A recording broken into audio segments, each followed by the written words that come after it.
અને સરકારના મુખિયા તરીકે એમની સાથે કામ કરવાના અમને અવસર મળેલા.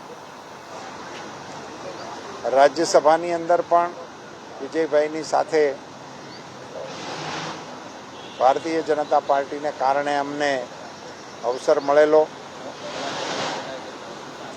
સહજ રીતે સૌરાષ્ટ્રના હોવાને નાતે પણ ખૂબ ઘનિષ્ઠતાથી ચૂંટણીઓ હોય કે સંગઠન હોય એમાં સાથે રહીને કામ કર્યું છે.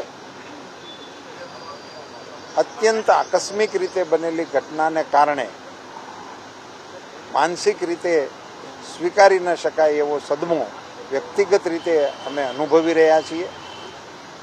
એમના પરિવારજનોને પરમ કૃપાળુ પરમાત્મા આ કપરું દુઃખ સહન કરવાની ધીરજ અને બળ આપે. વિજયભાઈની સાથે અન્ય સૌ સહયાત્રીઓ જે આમાં ભોગ બન્યા છે એ તમામને માટે અંતરના ઊંડાણથી દિલસોજી અને શ્રદ્ધાંજલિ પાઠવું.